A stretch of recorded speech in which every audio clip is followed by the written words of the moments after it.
नमस्ते बच्चों, हिंदी पाठशाला में आपका स्वागत है।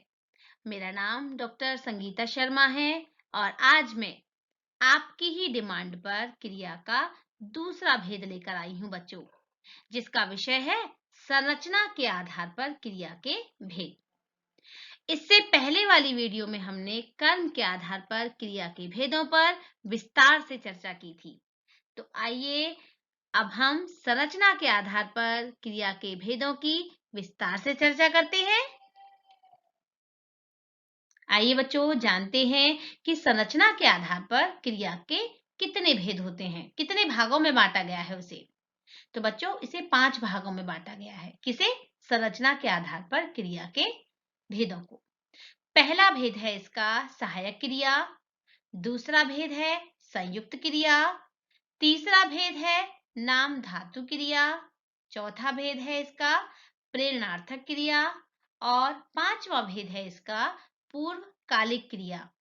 तो एक एक करके हम इन्हें विस्तार से जानेंगे बच्चों। आइए बच्चों जानते हैं संरचना के आधार पर क्रिया का पहला भेद सहायक क्रिया। बच्चों सहायक क्रिया मुख्य क्रिया के साथ भाव को स्पष्ट करती है।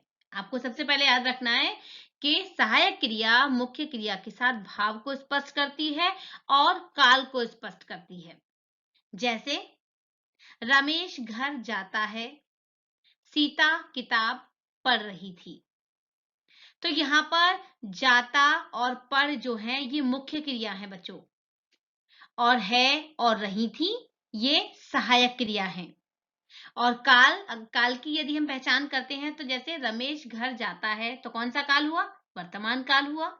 तो वर्तमान काल के बारे में पता चल रहा है। सीता किताब पढ़ रही थी, तो पढ़ रही थी यानी ये हमारा भूतकाल हुआ।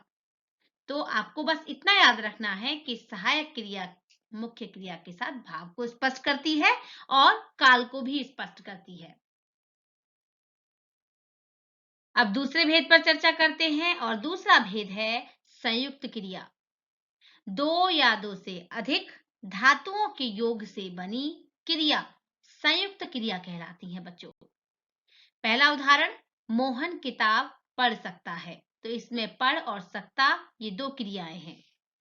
दूसरा वाक्य है हमारा राम विद्यालय से लौट आया। तो इसमें लौट और आया ये दो क्रियाएं हैं। तो इसीलिए ये किसका उदाहरण हुआ? संयुक्त क्रिया का। बालक दौड़ते दौड़ते गिर पड़ा। तो बच्चों इसमें यानी इसमें हमारी कितनी क्रियाएं हुई? दौड़ते दौड़ते, दूसरा गिर और तीसरा पड़ा।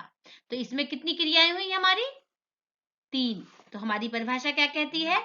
दो या दो से अधिक धातुओं के योग से बनी क्रियाएं संयुक्त क्रिया कहलाती हैं। परीक्षाओं में अक्सर पहचानने के लिए आ जाता है कि इस वाक्य में कौन सी क्रिया होगी। तो आप जान गए होंगे। आइए बच्चों अब चलते हैं संरचना के आधार पर क्रिया के तीसरे भेद की ओर और तीसरा भेद है नाम धातु क्रिया। तो बच्चों नाम धातु क्रिया किसे कहते हैं? तो संज्ञा सर्वनाम विशेषण आदि शब्दों में प्रत्यय लगाकर जो क्रियाएं बनती हैं उसे हम नाम धातु क्रिया कहते हैं। इसे हम विस्तार से जानेंगे।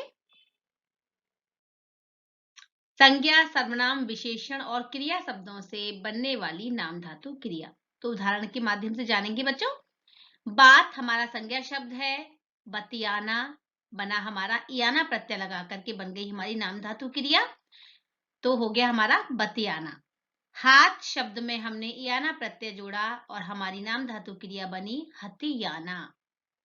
सर्वनाम शब्द से अपना हमारा सर्वनाम शब्द है और अपनाना यानी इसमें हमने ना प्रत्यय जोड़ दिया तो बन गई हमारी नाम धातु क्रिया अपनाना। विशेषण शब्दों से जैसे गर्म, गर्म हमारा विशेषण शब्द है और इसमें हमने बना इसकी नाम धातु क्रिया बनी गरमाना। तो आना प्रत्यय जोड़ा इसमें भी और बन गई हमारी नाम धातु क्रिया। 60 तो इसमें हमने प्रत्यय जोड़ा इयाना तो बन गई हमारी नाम धातु क्रिया सठयाना। क्रिया शब्द से जैसे थप थप हमारा क्रिया शब्द है और इसमें हमने आना प्रत्यय जोड़ा तो हमारी नाम धातु क्रिया बन गई थपथपाना। तो बच्चों इस तरह से हमने आना, इयाना और ना प्रत्यय जोड़ करके बनने वाली क्रियाएं तो क्या कहलाई? नाम धातु क्रिया कहलाई। तो नाम धातु क्रिया की परिभाषा क्या कहती है? संज्ञा, सर्वनाम, विशेषण आदि शब्दों में प्रत्यय जोड़कर या प्रत्यय से बनने वाली क्रियाएं नाम धातु क्रियाएं कहलाती हैं। आइए बच्चों अब चौथे भेद की ओर चलते हैं और चौथा भेद है हमारा प्रेरणार्थक क्रिया। तो बच्चों प्रेरणार्थक क्रिया किसे कहते हैं?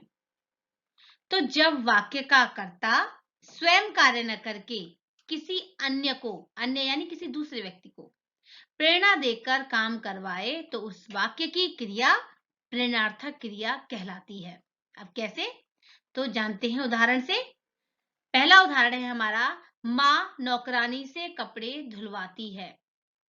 यानी माँ स्वयं कार्य न करके नौकरानी को प्रेरणा दे करके कपड़े धुलवाने का कार्य कर रही है। दूसरा उदाहरण है, मोहन राम से पत्र लिखवाता है। तो उसी प्रकार मोहन स्वयं पत्र न लिख करके राम को प्रेरणा दे रहा है और राम के द्वारा वो पत्र लिखवा रहा है। तो यानी ये भी हमारा कौन सा हुआ? प्रेरणार्थक क्रिया। तीसरा उदाहरण है हमारा, माँ आज खाने में चावल बनवाना। तो ये भी उदाहरण हमारा प्रेरणार्थक क्रिया का ही है। अब आगे जानते हैं कि प्रेरणार्थक क्रिया के कितने भेद होते हैं बच्चों। प्रेरणार्थक क्रिया के दो रूप होते हैं बच्चों। पहला प्रथम प्रेरणार्थक क्रिया और दूसरा द्वितीय प्रेरणार्थक क्रिया। प्रथम प्रेरणार्थक क्रिया में बच्चों एक व्यक्ति दूसरे व्यक्ति से काम करने के लिए कहता है। जब हम किसी वाक्य को पढ़ते हैं तो हमें पता चलेगा कि हम कहने वाला व्यक्ति जिसे बात सुना रहा है, जिसे बात सुनाई जा रही है, उससे काम करवा रहा है। जैसे कौन सुन रहा है यहाँ पर इस वाक्य में? गीता खाने में चावल बनाना। तो सुनने वाला कौन है? गीता है ना। तो यानी उसी से काम करवाया जा रहा है। तो यहाँ पर एक क्रिया या एक प्रेरणा होती है इसमें, तो इसीलिए ये प्रथम प्रेरणार्थक क्रिया हुई बच्चों। और इसमें धातु में आना प्रत्यय लगा करके ये क्रियाएं बनाई जाती हैं। जैसे गीता खाने में चावल बनाना, तो इसमें जो प्रेरणार्थक क्रिया है वो है हमारी बनाना। तो बन जमा आना। ऐसे ही अन्य मूल क्रियाओं से बनने वाली प्रेरणार्थक क्रियाएं, जैसे गिर, तो इसमें आना प्रत्यय जोड़ा हमने, गिराना। हंस, हंस में हमने आना प्रत्यय जोड़ा, बना इसमें हंसाना, इसकी प्रेरणार्थक क्रिया बनी। धुल जमा आना, धुलाना। तो इस तरह से जब कोई व्यक्ति, एक व्यक्ति दूसरे व्यक्ति को प्रेरणा देता है तो वो हमारी प्रथम प्रेरणार्थक क्रिया कहलाती है बच्चों। आइए बच्चों अब जानते हैं प्रेरणार्थक क्रिया का दूसरा रूप, और दूसरा रूप है द्वितीय प्रेरणार्थक क्रिया। बच्चों द्वितीय प्रेरणार्थक क्रिया में जो कहने वाला व्यक्ति है वो सुनाने वाले या सुनने वाले व्यक्ति से कहता है कि आपको यह काम किसी तीसरे व्यक्ति से करवाना है। जैसे गीता खाने में चावल बनवाना। तो किसी व्यक्ति ने गीता से कहा, तो ये पहली प्रेरणा हो गई, यानी कहने वाले व्यक्ति ने, और सुनने वाला कौन है? गीता। तो यानी पहली प्रेरणा हो गई यहाँ पर। अब गीता भी किसी तीसरे व्यक्ति से उस कार्य को करवाएगी, तो यानी तो ये कौन सी हो गई हमारी? दूसरी प्रेरणा। तो यहाँ पर बनवाने का जो कार्य है वो गीता स्वयं न करके किसी तीसरे व्यक्ति से करवाएगी, तो वो हो गई हमारी द्वितीय प्रेरणार्थक क्रिया। जैसे ये कौन है? ये है कहने वाला व्यक्ति, और इसने किसी सुनने वाले व्यक्ति से कहा, और सुनने वाला व्यक्ति भी किसी तीसरे को प्रेरणा देगा। तो यहाँ पर हमारी कितनी प्रेरणा आ गई? पहली प्रेरणा हमारी यहाँ आ गई और दूसरी प्रेरणा हमारी यहाँ आ गई। तो ये हो गई हमारी द्वितीय प्रेरणार्थक क्रिया। जैसे गीता खाने में चावल बनवाना, तो गीता उस काम को स्वयं न करके किसी तीसरे व्यक्ति से उस कार्य को करवाएगी, तो वहां पर हमारी हो गई द्वितीय प्रेरणार्थक क्रिया। इसी तरह हमारे आगे उदाहरण है,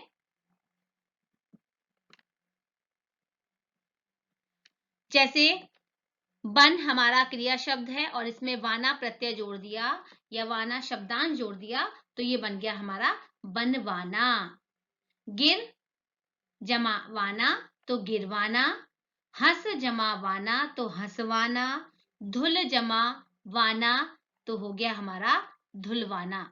तो इस तरह से बच्चों हमने जाना कि प्रथम प्रेरणार्थक क्रियाएं कौन सी होती हैं और द्वितीय प्रेरणार्थक क्रियाएं कौन सी होती हैं।